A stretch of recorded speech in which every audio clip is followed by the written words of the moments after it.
Jeremiah chapter 24. After Joachim, son of Joachim, I didn't name these people, king of Judah, and the officials and the skilled workers and the artisans of Judah were carried into exile from Jerusalem to Babylon by Nebuchadnezzar, king of Babylon, the Lord showed me 2 baskets of figs placed in front of the temple of the Lord. One basket had very good figs, like those ripened early, and the other had very bad figs, so bad that they could not be eaten. Then the Lord asked me, "What do you see, Jeremiah?" "Figs," I answered. "The good ones are very good, but the bad ones are so bad they cannot be eaten." The word of the Lord came to me, "This is what the Lord God of Israel says. Like these good figs I regard as good as the good exiles from Judah, whom I sent away from this place to the land of the Babylonians. My eyes will watch over them for their good, and I will bring them back to this land, and I will build them up and not tear them down. I will plant them and not uproot them. I will give them a heart to know me, that I am the Lord. They will be my people, and I will be their God. For they will return to me with all their heart. But like the bad figs, which are so bad they cannot be eaten, says the Lord, so I will deal with Zedekiah, the king of Judah, his officials, and the survivors from Jerusalem. Whether they remain in this land or live in Egypt, I will make them an abhorrent and an offense to all the kingdoms of the earth, and reproach them by word, a curse, and the object of ridicule. Wherever I banish them, I will send the sword and famine and plague against them, until they are destroyed from the land I gave to them and their ancestors." As we read chapter 24 of Jeremiah, the first thing that you need to realize is Babylon has arrived. Today's verses start off with the first people of Judah being carried off into exile by King Nebuchadnezzar of Babylon. This is the beginning of the end for the nation of Judah. The unthinkable is about to happen. God has allowed his people to become slaves to the worldly system. Imagine that. Their land, well, it's going to gradually be overrun with pagans, which maybe that's not such a change because they become very paganistic in their way that they were worshiping God. They were worshiping their God and everybody else's that they could find. They will become subject to the rule of an earthly king not from the lineage of David. This is a new experience for them. I mean, they had always been there, and God had told them that David's throne would never die, and I got a feeling that as those armies that they kept thinking God was going to spare them from amassed, and as they began to invade and they began to fall and they began to be carried away, I know exactly what I would have asked God. How could this be? God, how could you do this to us? God, you said you loved me. I mean, this is our land. You gave it to us. You promised us. I got a feeling they quoted every scripture they could think of, trying to convince God. Not supposed to happen this way, God. And isn't that sort of our tendency? When the consequences of our sin come calling, what do we try to do? We try to remind God just how good I am. When I have to deal with the consequences of the situations that I created, all of a sudden now I want God to understand, God, I'm not such a bad person. God, you promised. Have you ever said those words to God before? Lord, you promised. And inevitably you quote some little scripture. And the reality is, Judah should have known this day was coming. I mean, after all, it had only been 100 years, but they had already watched their fellow Israelites carried off into captivity by Assyria. And God had sent them messengers. Jeremiah is the last call. He ain't the first call. They had other messengers come to them and say, tear down the high places. Stop chasing after the other gods. Turn yourself back toward God. And all of the messengers, they didn't listen. But you know what? One thing now, God's got their attention at this moment, because now they're being drugged, kicking and screaming off into captivity. Now, the last few weeks that we've been doing Jeremiah, we started this back at the first of the year. And I know these haven't necessarily been fun, but I hope they have been challenging. And if you're just catching on to the story, let me catch you up how we got to where we are. We took a look at the two sins of Judah. You're thinking, two? Yeah, there were only two. At least only two that God was concerned about. He was concerned about the fact that they walked away from him and they walked toward the world. And all the other sins that we have in our life stem off of those two, the fact that we are walking away from God and toward something else. Then God began showing us visions of our faith, what it means to have living faith. And well, Jeremiah has been very busy. He went on a shopping spree, and he had to buy a belt. And of course, as he had to bury the belt and retrieve the belt, we discussed what it meant to have unused faith. Then he had to take a field trip to the potter's house and watch this guy making all of these clay pots. And we began to discuss how we get our faith misshaped. And then, well, last week we had the flower pot that I did not throw on the ground and break here in the sanctuary, but we did have a broken one, and we talked about the idea of our busted faith.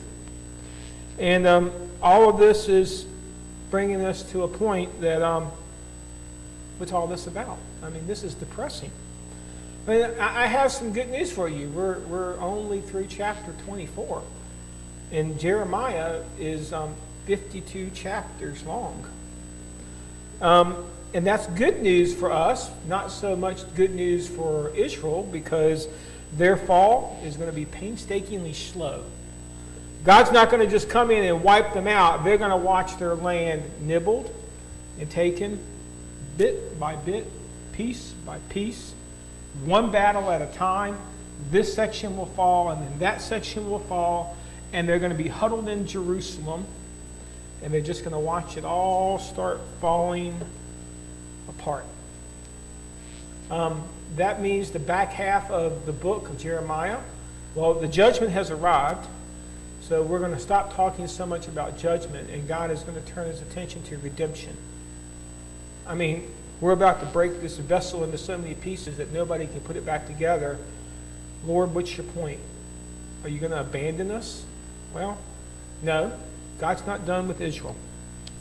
And that's good news, because in spite of all the things they had done and all of the other gods that they had worshipped, and the fact that they had sacrificed their kids to foreign gods, literally, God is still interested in their relationship with them. Doesn't that blow your mind? I mean, if somebody treated me like that, I would probably show them the door and say, never come back. Go away. But God says, you know what? I'm still interested. I still want you. And that's good news for me, because of all the things they've done, God still wants them. Then you know what that means?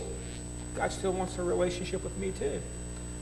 But for that relationship to happen, the people of God, Israel in the past, and the church in the here and now, are going to have to listen to the voice of the messenger. I have good news for you. I'm not the messenger. We're going to let Jeremiah play that role. And just so you also know, some will. There will be some that take these messages and say, you know what? I got to work on this faith thing a little bit. But most will not. And they'll do things the way that they've always done them. And they'll keep asking the same questions. God, where'd you go? And God's going to give you the same answer. Nowhere. I'm right here. Where'd you go? So this morning, we're going to talk about baskets of figs. And unlike the other lessons, the good news is Jeremiah, this is a true vision. This is not necessarily where he's got to go and do anything. As a matter of fact, Jeremiah is not being asked to buy, sell, or do anything. What he is being asked to do is to look, listen, and to answer a very few simple questions as God asked them. And well, he is presented with a basket of figs. Now, I'd like to let you know something. I understand the worship team came in and saw my empty baskets, and they were wondering where the figs were. And some people went looking for figs, and some people assumed I would buy fig Newtons and bring them in here because figs are expensive. Did y'all know this? And the idea of buying figs and letting them rot for what they cost, I don't think so. So remember, this is an object lesson. So when we can substitute some object, and it can seem kind of fit. So instead of representing us by figs, we're going to represent us by bananas. And it just seems to fit us a lot better. So I don't have 2 baskets of figs. I have 2 baskets. You're not imagining it. I have 2 baskets of bananas. And we'll talk about these baskets in just a moment. But in Jeremiah's vision, they are placed in front of the temple. And this is important because they're being placed in front of God. Not in front of man, not in front of people. They are actually being placed in the one place Israel would have gotten this. They are being placed in the very presence of God to let God examine the bananas or the figs for Israel. So God's eyes are the ones that are on this. Now, one basket is full of good figs. So one basket, we have good bananas. Ooh, aren't they pretty? Nice and yellow. And just so you know, these bananas are either destined for a bowl of cereal or maybe a couple slices of bread with some peanut butter spread on them. But these bananas are going somewhere because they're good bananas. And then, well, the other was full of bad figs, or in this case, bad bananas. Can you tell which ones are which? This isn't a hard experiment, is it? I mean, that's kind of obvious. I mean, this one is black and it's smushy. And Rich informed me this morning that it might be good for a blender to make a milkshake. My mom tells me yesterday that these might be able to be cut up and made into a banana pudding, so maybe you could use them for something. But I just want to tell you, I don't think this is a very good cereal banana, and I'm certainly not going on my bread. And so we have these 2 things, and the funny thing is that God looks at Jeremiah, and he says, please see God's words are good, not evil. He didn't say, hey, Jeremiah, tell me which ones are good and which ones are evil. You see, because that's looking at a core. That's looking down into somebody's heart. That's making yourself the judge. He's just asking Jeremiah a simple question. And that question is really simple. What do you see, Jeremiah? I just want you to walk over to the baskets, and I want you to look at the basket, and I want you to tell me what is it you see when you look at these baskets. And Jeremiah says, well, duh. I could play this game all day long. They're figs. And the good ones, man, they look delicious. Let's take them home and eat them. And the bad ones, they look disgusting, God. And they're not good to eat. See, this is quite simple. We've got 2 baskets here. And Jeremiah can do this. He can look at this. I want you to know something, that they were all figs, or in our case, they were all bananas. So everybody here is a banana this morning. Congratulations. And we're just one bunch of bananas in a couple of different baskets. That kind of fits us sometimes. We should have worn yellow. I should have put out an email. Everybody wear yellow today. We could all be a banana at that point. But do you know what the biggest difference between these 2 baskets are? 6 days. Here's what I mean by that. This basket, same grocery store, same brand, same price, was bought 6 days ago. These were bought this morning. The only difference between this basket and this basket is what? Time. That's it. This one's been laying around for a while, and this one is fresh. So we have fresh faith and spoiled faith. Oh my goodness. That'll preach. That's a cool idea for a sermon. Jeremiah, thank you very much for the lesson. Because as he's looking at this, these baskets of figs, Jeremiah could just look at them and tell the good ones from the bad ones. And just like when I held them up, I didn't have to have you guess. You can look at them. He did not have to touch them. He did not have to taste them, thank goodness. He did not have to smell them. Now, I will be honest with you, I'm happy this sermon is over because these have been in a bag in my office for a week, and they were smelling kind of right. You can smell them if you get close to this basket. They have a smell to them. But Jeremiah didn't need to do that.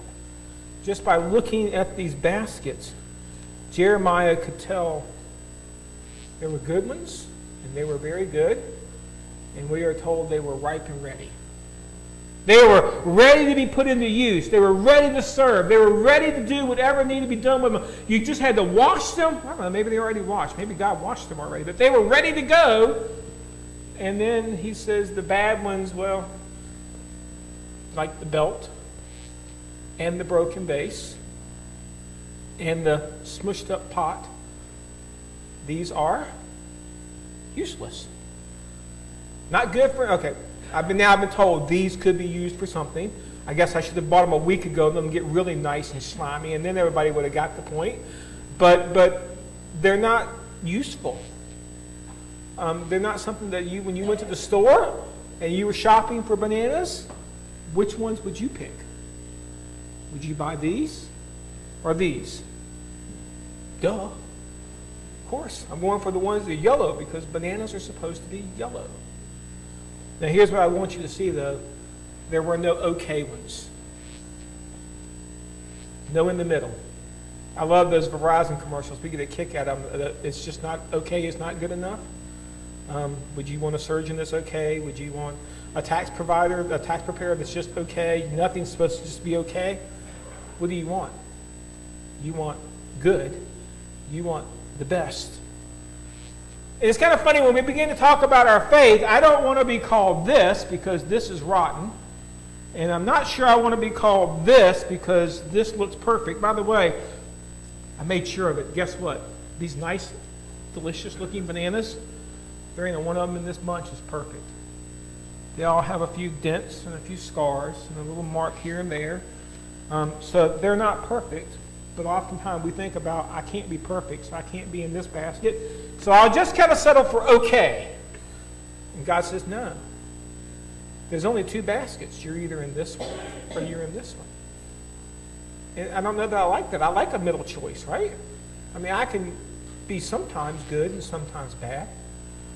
But as Jeremiah is looking at these baskets, God doesn't give him a middle choice. He said, Jeremiah, what do you see? He says, I only see two baskets. I only see two choices. It's like a light switch, on or off. And so God then begins to say, well, let me tell you about these baskets. Because these good ones over here, I have some promises for them. And well, the good ones are the exiles from Judah that, well, they are the remnant of faith. They're the ones that are going to be brought back. And God says that my eyes will watch over you. And I will be there for their good. So God's going to watch over these people. And he says, you know what? I will bring you back to this land. That's important. All of this stuff that you're watching, all of these things that are falling apart, the destruction that's happening is not the end of your story, good bananas.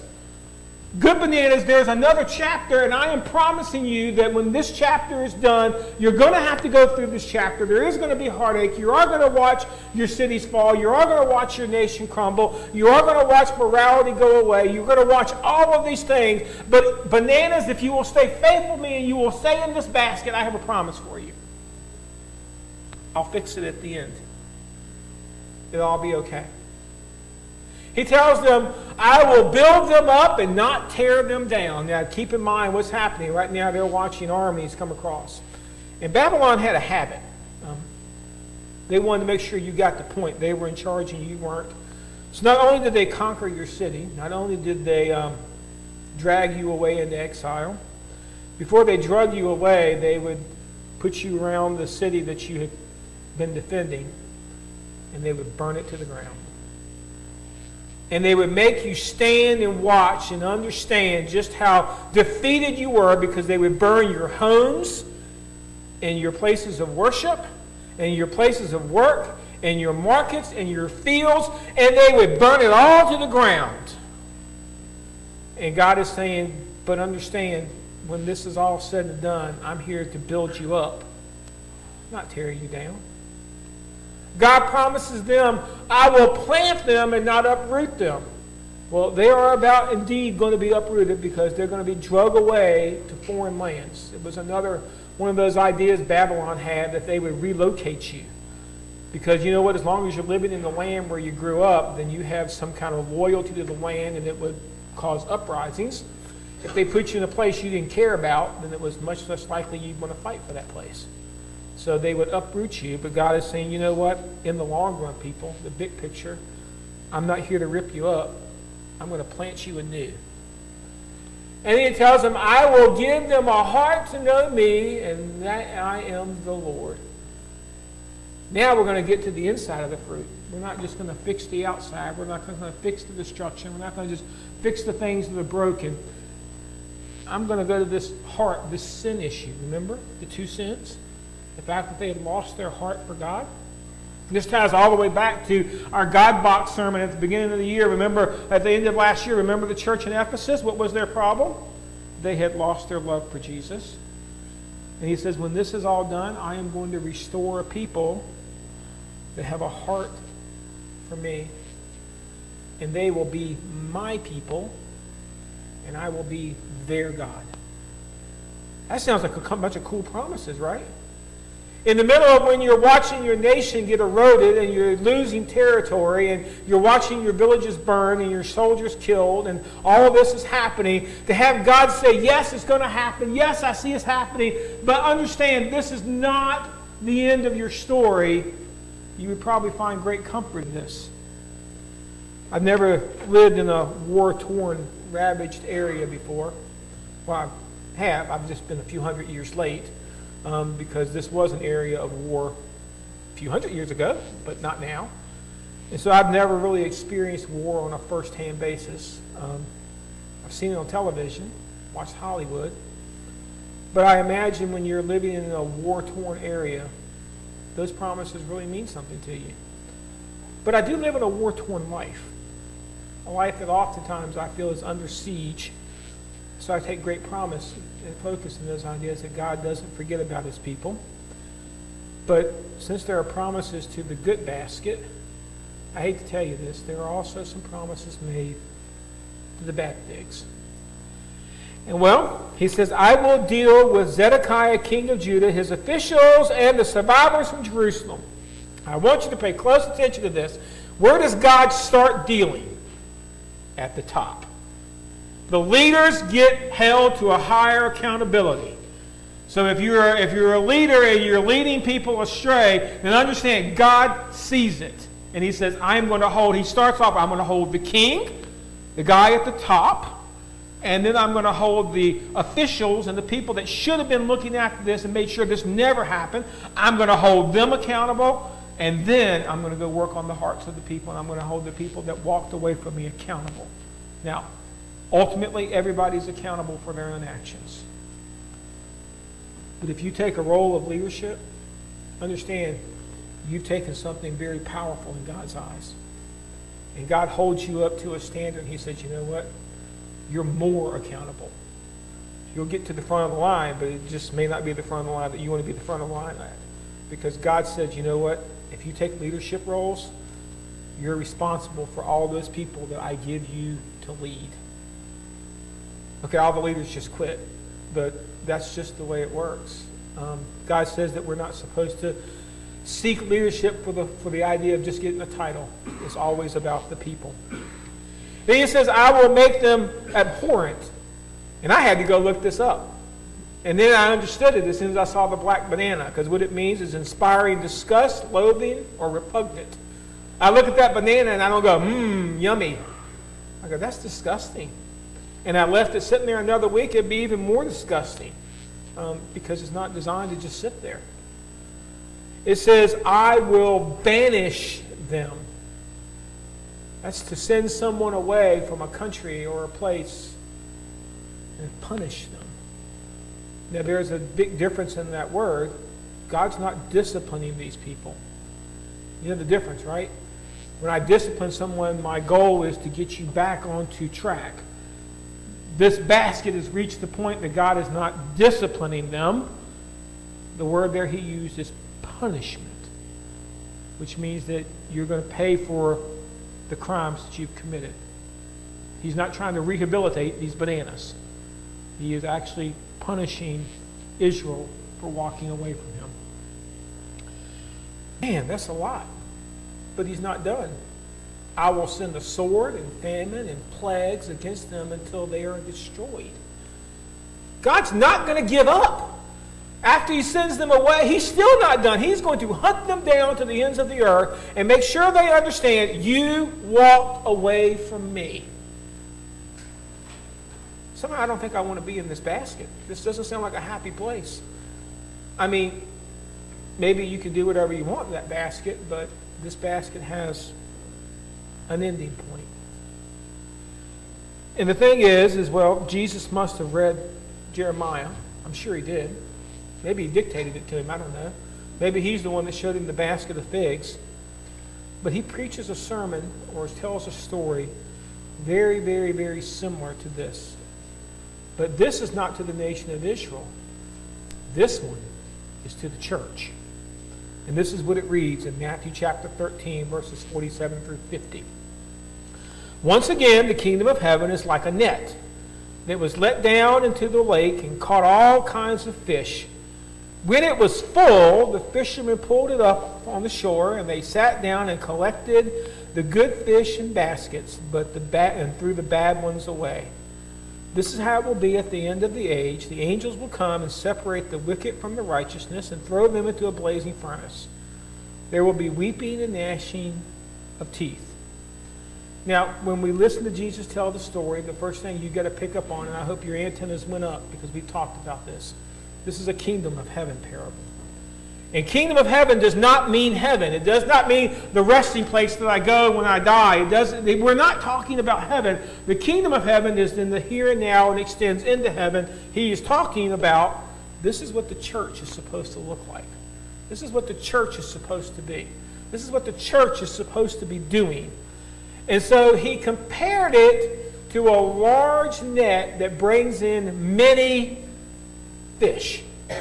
So he's got this big net, and he's out there, and it's just dropped down. It's like the scene from Nemo. By the way, I resisted a lot of choices here that I could have used for our sermon introduction. I could have used the Chiquita Banana song. We could have had the net song. We could have had all of this. But he sees it as this large net that has just come down. And you know what? It's not like fishing like Dean and some of the other people here do, where you go out and you're trying to catch that one fish. They just drop it, and anything that swims by the net, they suck it on in. And well, in that net, just like these bananas, there are good ones and there are bad ones. Notice the net doesn't care, does it? What does the net collect? All of them. Well, wait a minute. If the church is supposed to be the net, does that mean we're supposed to be collecting the ones that I like and the ones that I don't like? The ones that believe the way I do and the ones that don't? The ones that are trying to live for God and the ones that aren't? All of them? Yeah. See, like the figs, you can tell them apart. I mean, they didn't have to do very much to examine them. Like the figs, there was a different destination for each of them. The good ones were kept, and the bad ones were destroyed. Now, you're out of blanks on purpose. But we're not done. You can put your pens down and give me your attention, because here is the lesson that we need to take out of this for the church. And this is a very hard point because we don't like this lesson. You see, we're not supposed to be the judge.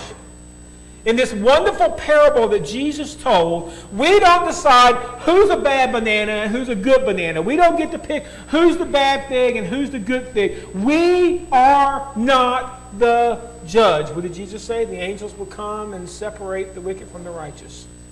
Not me. Trust me, I'm no angel. Don't have wings, don't have a halo. Not my job. I am not here to judge good from bad. It's not my place. We're the net. We're just the collecting point. This is what Jesus saw. Jesus didn't say, and the church is like the angels that decide who's good and who's bad. It says, you're just the net. You're just the point. You're supposed to get them all. I don't care what they believe. Bring them all in. And then teach them. Show them. Let them decide what basket they want to get into. And then we'll sort it all out at the end. Church, you have but one job, and that is to share the message. You see, sometimes I think the church got the idea that we're supposed to be the sin police. I'm supposed to keep track of what you're doing right and wrong and keep some little book of good and bad. Grade you on the curve. Well, you're doing okay because really there are a lot of people doing worse than you and there aren't very many doing better, so we'll give you we're not the sin police. You know what else? I'm also not your moral compass. We got this idea that somehow the church is supposed to be preaching morality. No, if preaching morality worked, we could have stopped with the Ten Commandments. If preaching morality worked, we don't need Jesus. Right? I mean, if I could preach you into being a good person, then we would not need this. See, we're not supposed to be the morality police. We're not the compass for that. We're supposed to be the Jesus compass. I'm simply supposed to be pointing you to who Jesus is. That changes everything in the church. That changes everything. Because, interesting, Jesus did not look at this idea. This was a collecting point.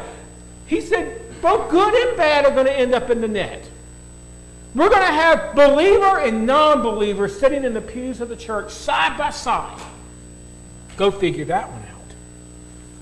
There are going to be believers and non-believers whose names end up on a church roll book because we established some way to come forward and join the church. And so we want to do that. But you do understand, that's why I can't be the judge. Because as soon as I make myself the judge, then guess what? I have to make up the judgment rules. So God says, you know what? Don't worry about being the judge. You be the collecting point. And then you teach them. You listen to the Great Commission. It never has a word judgment. It says what? Go into all the nations. Teach them. Show them. Baptize them. But it doesn't say judge them. Show them which way they're supposed to go, and then we'll work from there. And it's not described as good, bad, who is us. We're not described that way. See, we're not described. We don't get to decide who goes where and when. The other thing you need to know, this is an end time parable. The net is collecting right now. We're not done collecting right now. It says the angels will come and celebrate, will come out and tell them, this is how it will be at the end of the age, not now. This is something that we have to worry about in the future as far as deciding good from evil, good from bad. Right now, we're all just bananas. As a matter of fact, if you're still sucking air today, you have a choice which basket you want to be in. It's your choice, not mine. I don't get to put you in a basket. Like when God spoke to Jeremiah, this event was going to come into the future. So this idea of judgment was coming in the future, not the here and now, because when we get focused on the judgment, then you know what? We start to push people away. I start looking at it and saying, well, you know what? Your life is kind of black and greasy, and I don't want black and greasy over in my nice, clean, shiny bananas. And so we take the black and greasy bananas and we say, throw them out of the church so that we can have our church looking all nice and shiny. And so we want to do the separate now. The truth is, until that time, again, the church is just a collecting point for fish. And what that means to us is, well, the doors of the church are open to anybody that chooses to walk through them. I don't care what color, age, what your belief system was before you got here. How you got here is unimportant to God. If you walk through the doors, anybody that walks through our doors, we have a responsibility to minister to them. That little vision statement that we put out there about meeting people where they are, anybody that comes into our field, we have a responsibility to meet that person right where they are and work with them from there. And I want to tell you something, that's hard. Because I like my bananas separate. I don't want my good and bad mixed together. I want to put them in two separate baskets. And God said, for right now, church, it's all one basket for you guys. Treat them all like they're good. Teach them all about Jesus. Tell them all about the plan of salvation. Give them all a chance to make their choice. See, because God makes some promises to these fish. And these are hard promises. It says they sat down and collected the good fish into baskets. So the ones that they were at the end of the age, and we're at the point of where God is back, and the angels are deciding the good from the bad at that point. And it says, you know what? The good ones were collected and they were put over in these baskets. And in Jesus' story, the bad ones didn't even get a basket. They just kind of had an open pit fire, and they were just throwing them in there and saying, you know what? Now it matters. See, there is a point at which it will matter which basket you're in. And it matters today. It does. Because we don't know how much longer that net's going to be collecting and when God's going to pull it all up. The Bible says today is the day of salvation. When Jesus finished this story, I find it interesting. He looked at the disciples. He says, now, I told you this wonderful story about this net. Do you understand? And they all said, yes, Jesus, we understand. I got a feeling they were like, yes, Jesus, I understand. And then when Jesus left, they were like, Peter, did you get that? Did you get a blank that I missed? What was he trying to say? That we're supposed to go fishing again? I need to make a bigger net? I don't think they got it. I don't. I don't think they totally got it, because the disciples had their problems with judgment too. But they did not totally get it, but you know what? They get it now. They understand, because everybody that heard this lesson the first time is no longer on planet Earth, and they understand. For God so loved the world that he gave his only begotten Son, that whosoever believes in him shall not perish but have everlasting life. I never get tired of that verse. They understand.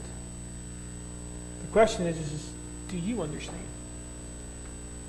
See, it doesn't matter whether Peter, James, John, Andrew, whether they got it or not. At least not in our perspective. Do you get it?